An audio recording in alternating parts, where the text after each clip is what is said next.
AEW now has plenty of pay-per-views under their belt, and I'm just going to be honest with you, I think every single one has been brilliant. You're now sitting there going, Simon, you're so biased, but I don't know what that means. All I do is I watch wrestling and I listen to my tum-tum. If my tum-tum says, Simon, we really enjoyed that, I send the information up to my brain and then I send it on to you. Let's not worry about that because it sounds absolutely crazy. And yes, my name is Simon Miller. This is What Culture Wrestling. I appreciate you joining. My hands are stuck together. And I thought on this special day, given that we have just had Full Gear 2021, why not rank every single AEW pay-per-view from worst to best? Freedom, let's do it. Number 11, All Out 2020. I think the big thing with All Out 2020 is that some of the matches didn't hit home with the audience, but do not forget it was flipping happening in the middle of a pandemic, and AEW had to come up with some interesting ideas. So we had the cinematic match between Big Swole and Britt Baker, and it was a little bit fubbly-jubbly, and we had that craziness between Orange Cassidy and Chris Jericho when they were fighting over some mimosa. Now, I get it, I still think it was entertaining, but if you want to say this was more TV stuff than pay-per-view, I understand. But we still had Hangman Page and Kenny Omega taking on FTR, and we had Jon Moxley versus MJF, but it was kind of hard to get super duper excited for those, because this was also the evening when Matt Hardy fell right onto his head. Honestly, I was really scared. Though it is one of those shows that maybe you wouldn't be as pumped to go back and watch again, I remember enjoying it at the time, which is all that matters. Number 10, Revolution 2021. Revolution 2021 is such a crazy pay-per-view because do not forget it was main evented by Jon Moxley versus Kenny Omega in a fire, death-eating mega match, whatever the hell it was called. And if you do go back and watch it again, you will watch it like this, as if you are watching a horror film, because some of the stuff they do is just absolutely off this planet. The problem being is that when you do get to the big crescendo and you think you're about to see it go boom, instead it just goes pfft. It also didn't help because Eddie Kingston had run out there to try and help Moxley, his best friend, and then he had to sell this whole thing like he was dead. But do not forget, this was nobody's fault. But I again do admit it did make for a slightly anticlimactic situation. Once again, the Young Bucks were smashing it though as they took on MJF and Chris Jericho, and this was also the night Sting basically returned to wrestling. I mean, it was that cinematic street fight. If you have watched any of my videos, you know that I love Sting. Sting could come out and like have an umbrella and do a little bit of a dance, and I would still find a reason to give it 5 stars, and I'm not joking. Number 9, Double or Nothing 2020. I shall never forget Double or Nothing 2020 because the time it went down, I sat there thinking, well, how the hell is any wrestling company going to be able to put on a pay-per-view? Because once again, the entire world had just shut down. And I think everybody in All Elite Wrestling realized this, so decided, well, let's just have a bunch of fun and let's try and entertain every single person watching, which is why it was main evented by the Stadium Stampede. I mean, this was so wacky and so nuts, I couldn't help but love it, especially because I love goofy wrestling. But also, on this pay-per-view, you had MJF versus Jungle Boy, just not like we weren't taking something seriously. Jon Moxley, Brody Lee, Shida, and Nyla Rose also made sure they turned up to work with their working boots on. And honestly, if you want a trip down memory lane to remember just how freaked out you were, you should probably watch this, although saying that, maybe you shouldn't. Number 8, Double or Nothing 2021. Serena Deeb versus Riho, Hangman Adam Page taking on Brian Cage, and Britt Baker versus Shida. Double or Nothing 2021 was basically like a way to take all these feuds and pay them off. You also had Miro versus Lance Archer, that ridiculous triple threat between Orange Cassidy, Pac, and Kenny Omega. And once again, Sting was on this show, this time teaming up with Darby Allin to take on the Men of the Year, but live and in person.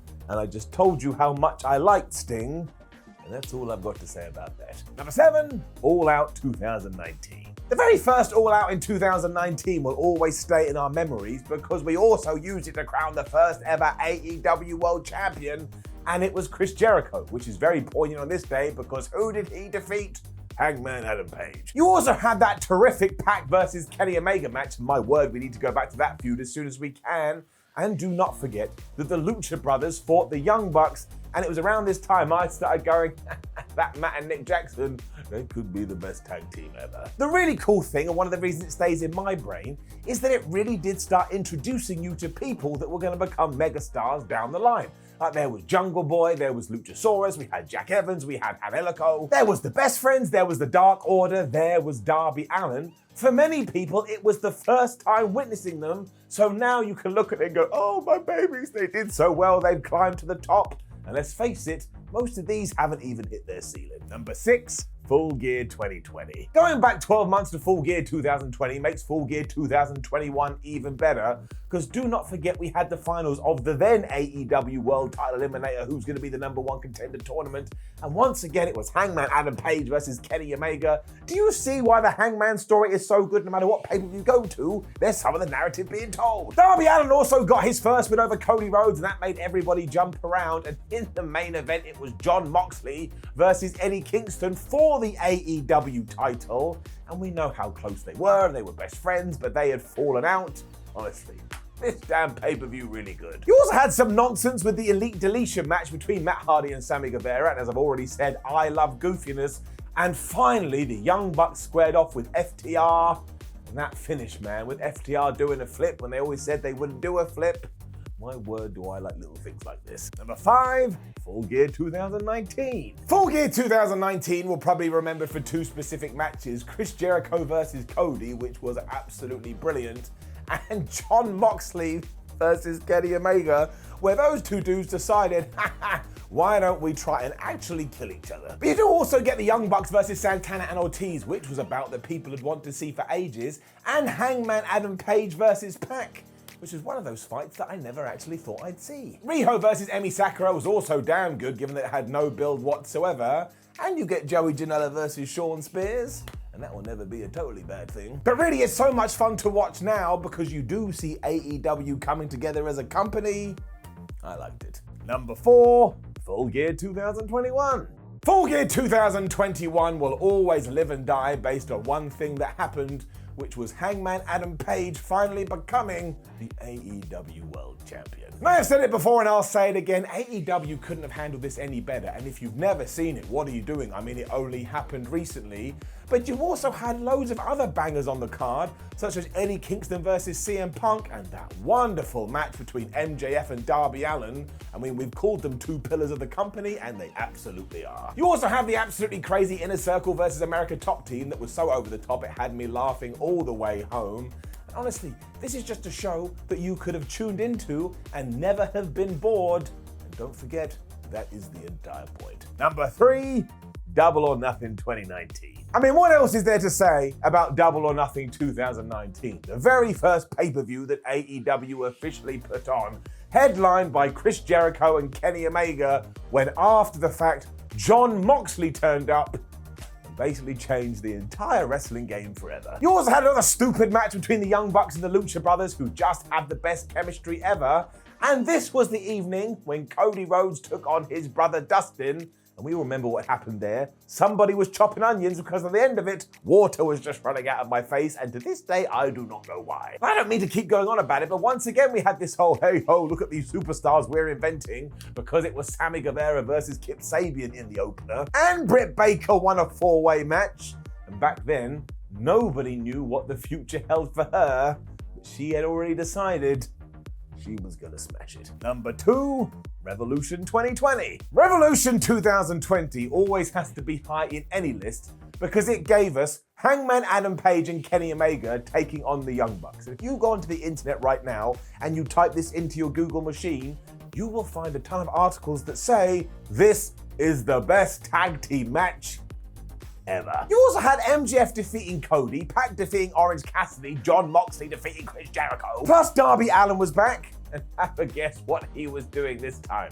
That's right, he was having a match with Sammy Guevara. Hands up if you know why this was featured, I ain't gonna say it again. And of course, during that Mox match, it's also where he became the AEW World Champion and basically carried the company throughout the entire pandemic and became an even bigger star than he ever had been. It's wonderful to go back and watch this now because you remember how crappy the world was, but you also remember how brilliant professional wrestling was trying to be. Number 1, All Out 2021. I don't want to be that guy, but if we are going to sit down or stand up and talk about All Out 2021 and you walked in and go, Simon, I think this was the perfect pay-per-view, well, I gave it 2 golden ups when we were doing ups and downs, so you'd probably be right. I mean, aside from the fact that it ended with 2 surprise debuts as if Reddit was booking the thing, as we said hello to Bryan Danielson and Adam Cole, it also featured the return of CM Punk. And I don't care when we get to 2028, I'm still going to be going, CM Punk returned to wrestling, because I never thought it was going to happen. You also have that absolutely astonishing Lucha Brother versus Young Bucks cage match. And talking of cages, who was in the main event? Christian taking on Kenny Omega. And this made me feel absolutely excellent because Christian Cage is an underrated wrestler and he deserved to be in the main event here, which is why I was happy that he was. That stands to reason. Now, please do leave a comment below and let us know what's your favorite AEW pay-per-view. How would you muck around with this list? We want to know. Then like the video, share the video, and subscribe. And head over to whatculture.com where you can keep up to date with all the latest wrestling news. We're also on social media, so come and give us a follow. And as we have a bunch of other videos, go watch them, especially Ups and Downs for Full Gear 2021.